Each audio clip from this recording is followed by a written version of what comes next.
From Interior Alaska's most trusted news source, this is the Fairbanks Evening News.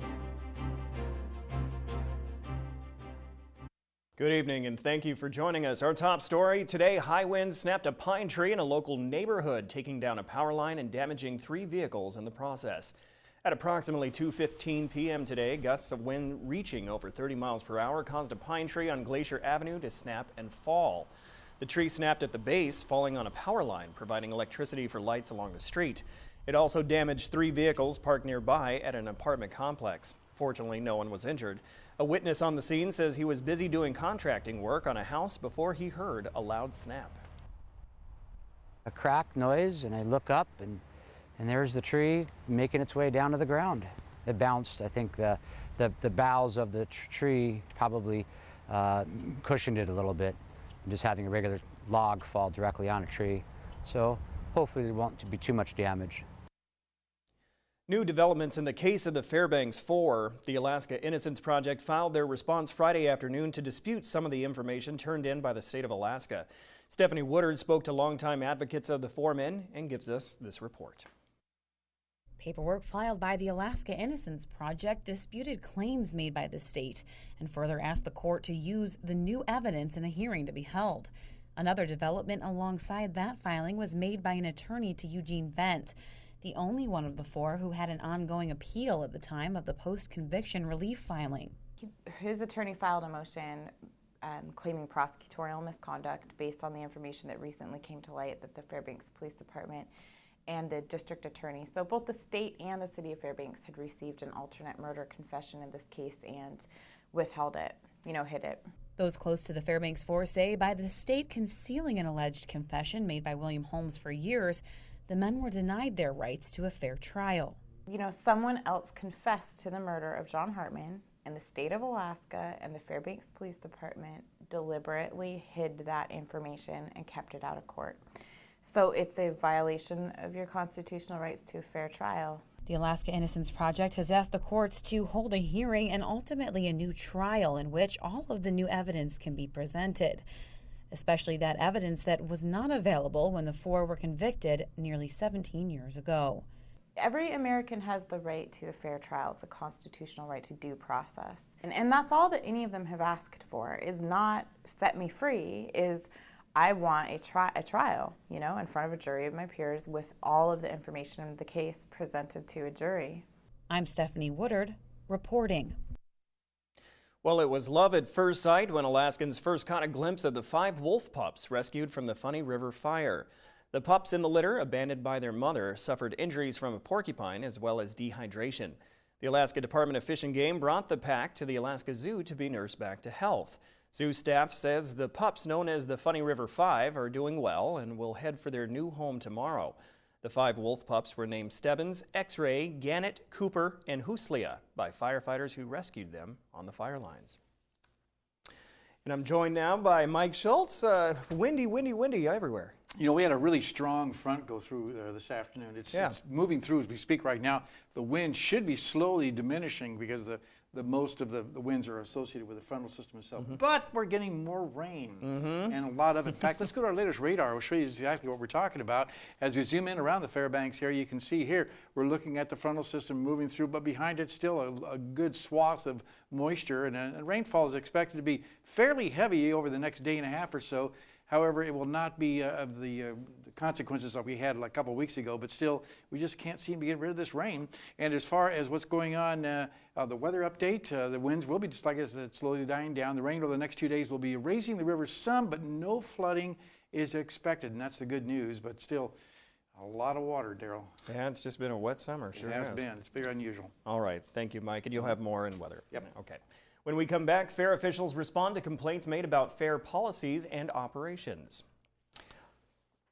And a debate coming up on one of the election initiatives. Stay with us. And welcome back. Tanana Valley Fair Management is speaking out about recent allegations and lawsuits filed against them. Stephanie Woodard sat down with board members and management and shares details in this report. Issues reported within the Tanana Valley State Fair. This time, management is speaking out. It began with the first lawsuit the fair faced with its previous longtime carnival provider, Golden Wheel Amusement. This year, the fair has replaced them with a new company.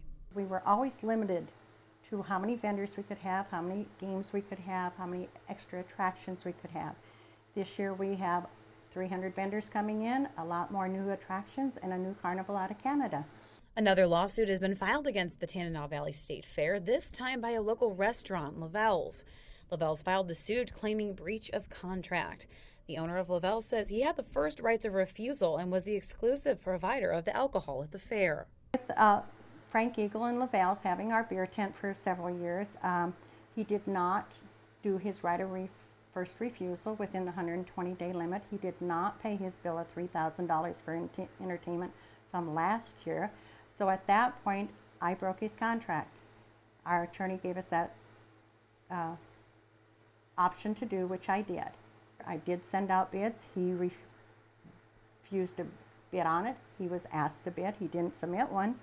Last evening, we obtained a copy of a letter sent out to vendors regarding the Summer Spectacular at Ice Alaska hosted by Golden Wheel Amusement. Inside, management said if a vendor did business with the competitors, they would lose their spot on the 2014 roster and further lose their grandfather rights to the fair if they reapplied. Today, management said they wanted to clarify what they meant to convey.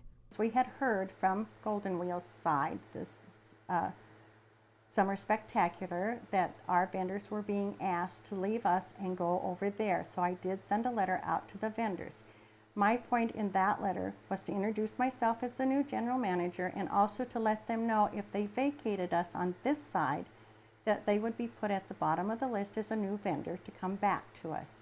We can't afford to have people go over there and miss 3 days of our fair and then think that they can move back in here. Now, ultimately, they say the fair will have better prices and more attractions this year, despite all of the controversy surrounding the changes.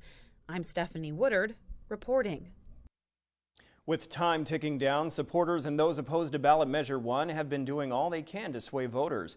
However, as voters go to the polls in August, many are still undecided and want to be educated on just what the ramifications could be depending on how the vote comes out. The American Association of University Women recognizes this dilemma and wants to give voters an opportunity to become more familiar with the content of the measure when they finally do make their decision. Representatives from both sides of the issue will present their arguments in a forum open to the public Wednesday evening. Very complex issue, and most people have no understanding of how the tax structure is set up. But what we do with this issue will determine a very important part, not just for the next few years, but for the longevity of the whole oil program here in Alaska. The public is invited to the forum Wednesday evening at 7 p.m. at the Noel Wien Library. Governor Sean Parnell is fighting with the Xerox Corporation over their new Medicaid payment system. He blames Xerox for delaying or denying insurance claims since October 2013. To offset the delays, the state will send advancement payments to agencies that need reimbursements to operate. Xerox says it's working with the state to provide a reliable system, but the health commissioner says Xerox's plans haven't explained any solutions. State officials want mediation to force a solution. The governor has put it on a fast track to get completed by the Attorney General and to hopefully get Xerox's attention.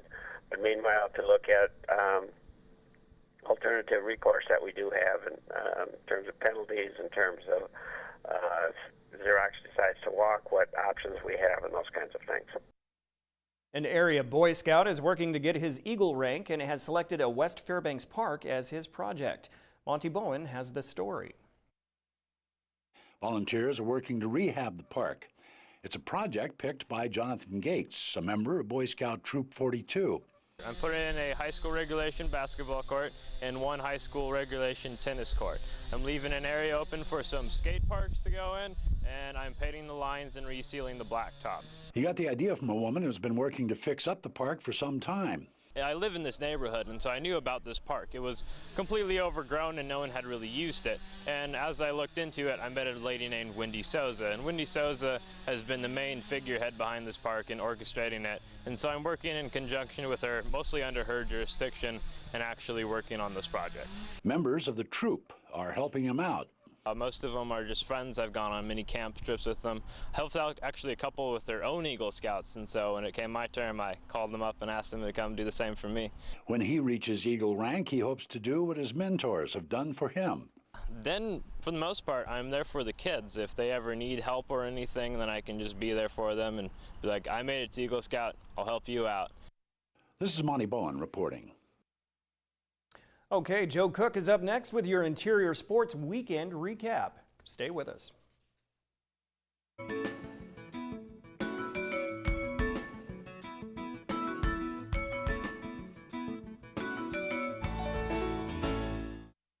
Welcome back, Interior Alaska. Joe Cook here with your weekend recap. So the Alaska Gold Panthers had an epic 19-run second inning in a Saturday night 26-7 win over the Anchorage Glacier Pilots. Yes, they did. Chris Paulino, he hit 2 grand slams in 1 inning. That's the first time that happened in Gold Panthers history. But yesterday, the home run derby continued. The Panthers were down 1-0 in the bottom of the first till Von Bazoyan came to the plate with 2 on and sends one out over the fence to give the Panthers a 3-1 lead.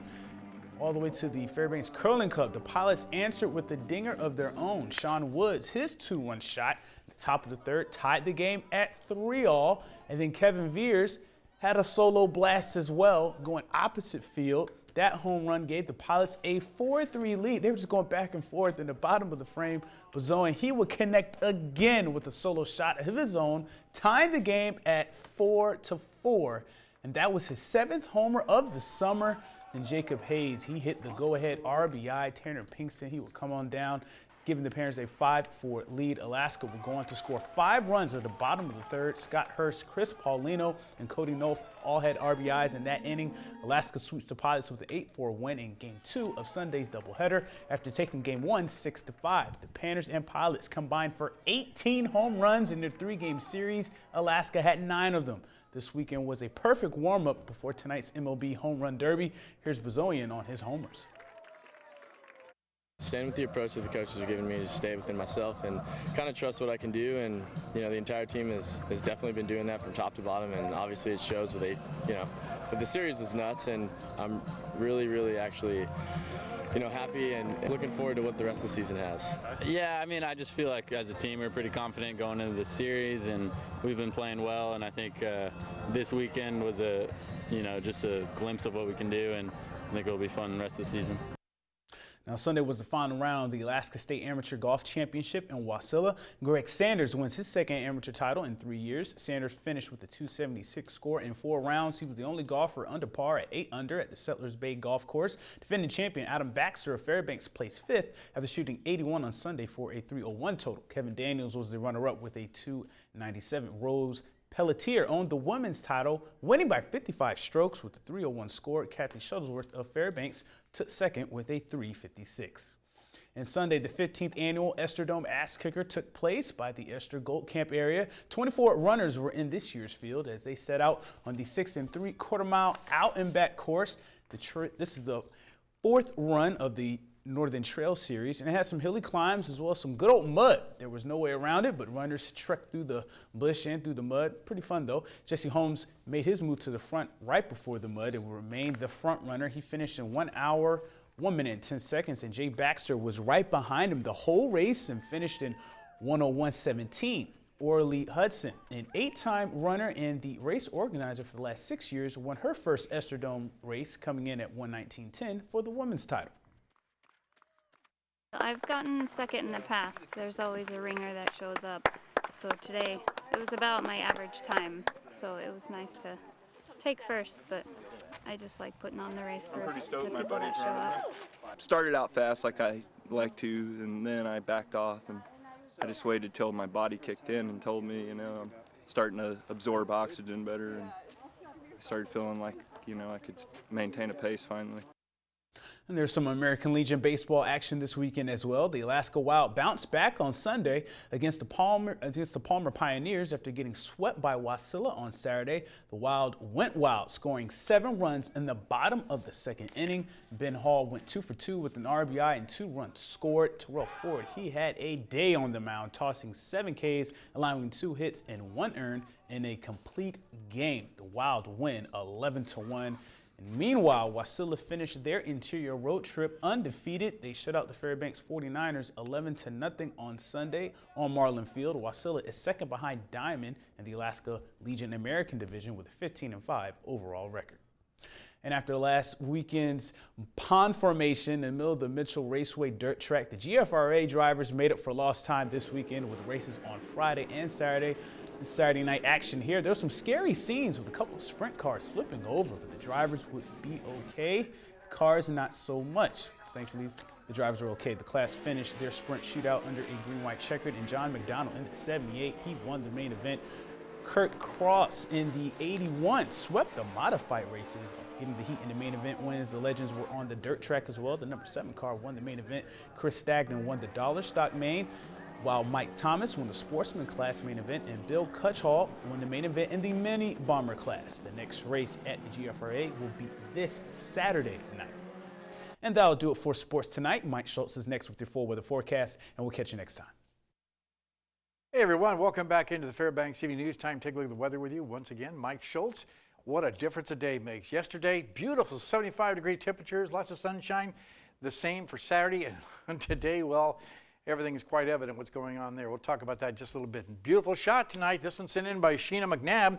Call it a curtain of rain for obvious reasons. You can see the rain falling from the clouds there, lit up by the sun in the background. A beautiful shot again.